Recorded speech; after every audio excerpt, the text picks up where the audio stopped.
let's talk now about a little bit more about your book. So everybody, the book again is The Elephant in the Brain. I read this book. I was talking to Robin before we went on the air.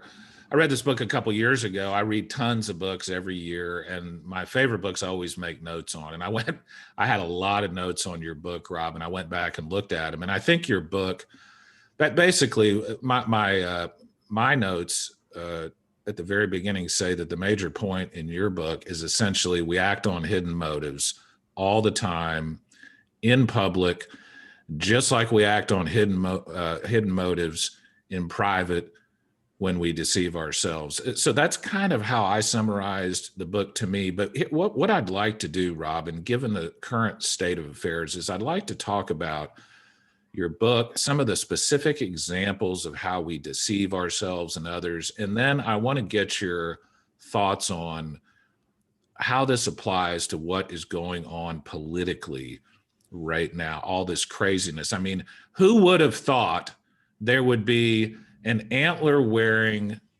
half naked, bearded, face painted man sitting on Nancy Pelosi's desk a week or so ago? There's something going on that we really, I think, need to figure out and get to the bottom of. And so let's I guess, talk although about that. if you read a little history, stranger things really have happened. Yeah. That's really not anywhere close to the peak of strangeness of human behavior in history. Yeah, fair. It certainly stands out to you. Fair point, but tell us a little bit. So the key point basic here, idea behind the book. Yeah, what's the main thrust of your book? So I'm an economist, and we economists tend to make the mistake of taking people at their word for why they do things. And so we give elaborate theories, but we make that fundamental mistake. And over a career, I've realized that seems to be the fundamental mistake. And so it's late in my career that I started to write books. I've only written 2. I've written books that I've been wanting to write for a long time because I thought were important. So this I thought was important. So the key point is that we are very social creatures, we humans. We humans evolved as very social creatures. And so the main environment that mattered for us was the people around us. And it was really important that they think well of us and not think badly of us.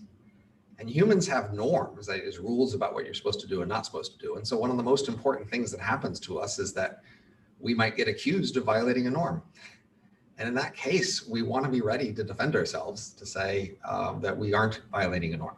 And that's overwhelmingly important. So important that your conscious mind is not really the president or king of your mind. It's the press secretary. Its job is mainly to keep track of what you're doing and always have a story about why what you're doing was okay and not violating norms. That's your job. Yeah. Your conscious mind, that's your job. You think you're running things, but you're not. You're the press secretary. So that's why that's so important. So that means you don't know why you actually do things. What you know is a good story about why you do things that you can defend yourself with against norm violations. Now, an essential element of a lot of norms is intention. So if I accidentally hit you, that's a lot more okay than if I hit you on purpose. So what I intended in hitting you matters a lot.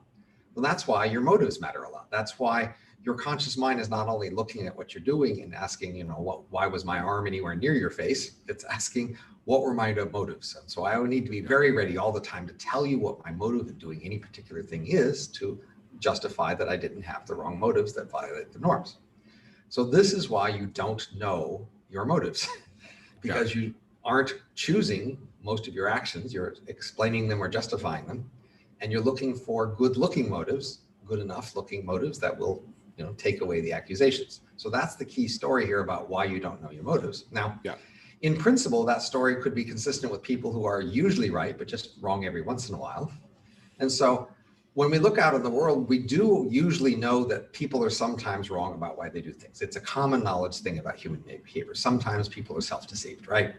Sure.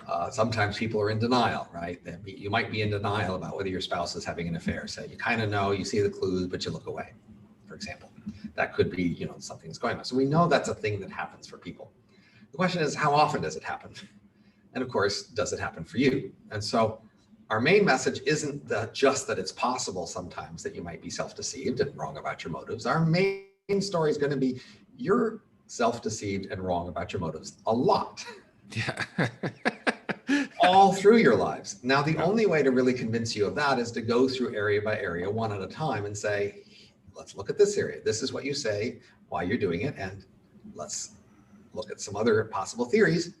And so the general structure of our book, after the first third where we go through the abstract theory about why this could make some sense, is to go through 10 areas of life and say in each one, what's our standard story about why we're doing this?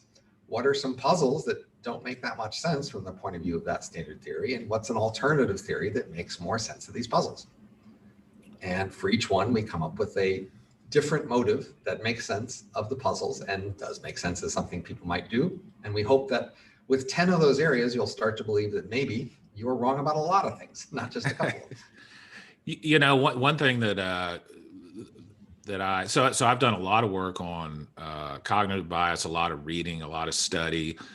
And I got to the point, Robin, earlier this year where I felt like I was essentially impervious. And I recognized that I was subject to cognitive biases, but I felt as if, and you know, I recognize also that no matter what I did, I would. Yeah, that's kind of the problem with that literature. Yeah, the main ways people use it is to try to convince themselves that it's not a problem for them. And that's exactly what I was about to say. So I got to the point where I was like, okay, I have cognitive biases. I know I have cognitive biases. I can correct and do certain things to check those cognitive biases. And then I remembered, because I read this somewhere a month or so ago, that kind of the meta point that Kahneman and Tversky make in that book is the people that think that they can take care of their cognitive biases or be more aware of their cognitive biases almost always overestimate their ability to do that, right? So no matter how well informed you are, no matter how well you know about this stuff, it almost doesn't matter, right? Well, it makes some differences, but not the difference you wanted. So humans have this ancient habit of disagreeing with each other. And all through, you know, the last million years of human history, when somebody disagrees with you, what we usually do is try to identify some theory of how they're wrong.